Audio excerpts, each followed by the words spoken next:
വർഷങ്ങളായി തുടരുന്ന സംഘർഷങ്ങൾക്കും സൈനിക നീക്കങ്ങൾക്കുമൊടുവിൽ സമാധാനത്തിന്റെ ഒരു പുതിയ വാതിൽ തുറക്കാൻ ഇറാൻ തയ്യാറെടുക്കുന്നു എന്ന സൂചനകളാണ് ഇപ്പോൾ പുറത്തുവരുന്നത്.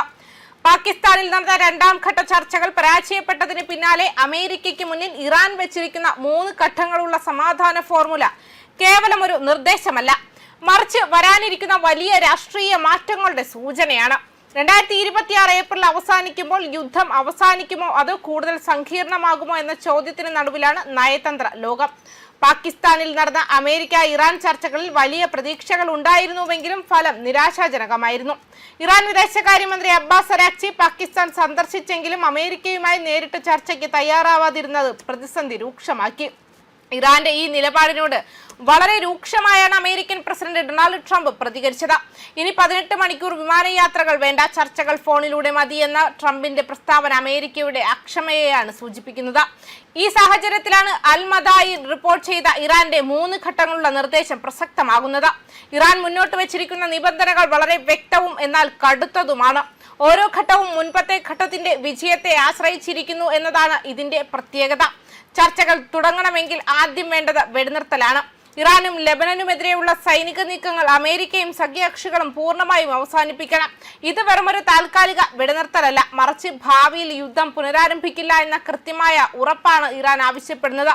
തങ്ങളുടെ പരമാധികാരത്തിന്മേലുള്ള കടന്നുകയറ്റം പൂർണ്ണമായും അവസാനിപ്പിക്കാതെ അടുത്ത ഘട്ടത്തിലേക്ക് കടക്കില്ലെന്ന് ടെഹ്റാൻ വ്യക്തമാക്കുന്നു. ആദ്യഘട്ടം വിജയിച്ചാൽ മാത്രമേ ലോകത്തിലെ ഏറ്റവും തന്ത്രപ്രധാനമായ കടൽപാതയായ ഹോർമുസ് കടലിടുക്കിനെ കുറിച്ച് ഇറാൻ സംസാരിക്കൂ. ആഗോള എണ്ണ വ്യാപാരത്തിന്റെ സിരയായ ഹോർമുസ് കടലിടുക്കിന്റെ മാനേജ്മെന്റും ഭരണവും സംബന്ധിച്ച ചർച്ചകൾക്ക് തയ്യാറാണെന്ന് ഇറാൻ അറിയിച്ചിട്ടുണ്ട്. ഇത് അന്താരാഷ്ട്ര വിപണിയെ സംബന്ധിച്ചിടത്തോളം അതീവ നിർണായകമാണ്. ഈ മേഖലയിലെ സുരക്ഷാ ചുമതല പങ്കിടുന്നതിലൂടെ മേഖലയിലെ സംഘർഷം കുറയ്ക്കാൻ കഴിയുമെന്ന് ഇറാൻ കരുതുന്നു. ഏറ്റവും ഒടുവിൽ മാത്രമേ ഇറാൻ ആണവ പ്രശ്നത്തെക്കുറിച്ച് ചർച്ച ചെയ്യൂ. യുറേനിയം സമ്പുഷ്ടീകരണം നിർത്തണമെന്നും ശേഖരം രാജ്യത്തിന് പുറത്തേക്ക് മാറ്റണമെന്നുമാണ് അമേരിക്കയുടെ ദീർഘകാലമായുള്ള ആവശ്യം. എന്നാൽ ആദ്യ 2 ഘട്ടങ്ങളിൽ തങ്ങൾക്ക് അനുകൂലമായ തീരുമാനങ്ങൾ ഉണ്ടായാൽ മാത്രമേ ഈ കാര്യത്തിൽ വിട്ടുവീഴ്ചയ്ക്ക് തയ്യാറാവൂ എന്ന നിലപാടിലാണ് ഇറാൻ. ഇറാന്റെ ഈ നിർദ്ദേശങ്ങളോട് അമേരിക്ക പ്രതികരിക്കുന്നത് വളരെ കരുതലോടെയാണ്. പത്രങ്ങളിലൂടെയല്ല നയതന്ത്ര ചർച്ചകൾ നടത്തേണ്ടതെന്ന് വൈറ്റ് ഹൗസ് വക്താവ് ഒലിവിയ വെയിൽസ് ആക്സിയോസിനോട് പറഞ്ഞത് അമേരിക്കയുടെ കടുത്ത നിലപാടിനെ വ്യക്തമാക്കുന്നു. ഇറാൻ ഒരു കാരണവശാലും ആണവായുധം കൈവശം വയ്ക്കാൻ അനുവദിക്കില്ലെന്ന ഉറച്ച തീരുമാനത്തിലാണ് അമേരിക്കൻ ഭരണകൂടം.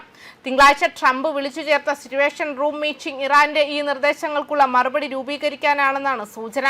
അബ്ബാസ് അരാക്ചി ഇപ്പോൾ റഷ്യ സന്ദർശിച്ച് വ്ളാഡിമിർ പുടിനുമായി ചർച്ച നടത്തുന്നത് ഈ നയതന്ത്ര നീക്കങ്ങൾക്ക് ആഗോളതലത്തിൽ പുതിയൊരു മാനം നൽകുന്നു. അമേരിക്കയുമായുള്ള ചർച്ചകൾ വഴിമുട്ടുമ്പോൾ റഷ്യയുടെ പിന്തുണ ഉറപ്പാക്കുക എന്നതാണ് ഇറാന്റെ ലക്ഷ്യം. റഷ്യ-ഇറാൻ സഖ്യം പശ്ചിമേഷ്യയിലെ സൈനിക സന്തുലിതാവസ്ഥയെ എങ്ങനെ ബാധിക്കുമെന്നത് അമേരിക്കയെ സംബന്ധിച്ചിടത്തോളം വലിയ ആശങ്കയാണ്.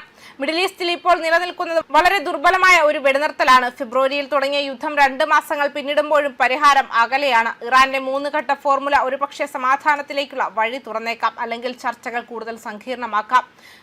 American vice president JD Vance പറഞ്ഞതുപോലെ ഇതൊരു അവസാനവും മികച്ചതുമായ ഓഫറാണോ അതോ പുതിയൊരു സംഘർഷത്തിന്റെ തുടക്കമാണോ എന്ന് വരും ദിവസങ്ങളിൽ തെളിയിക്കുമെന്നാണ് വ്യക്തമാക്കുന്നത്.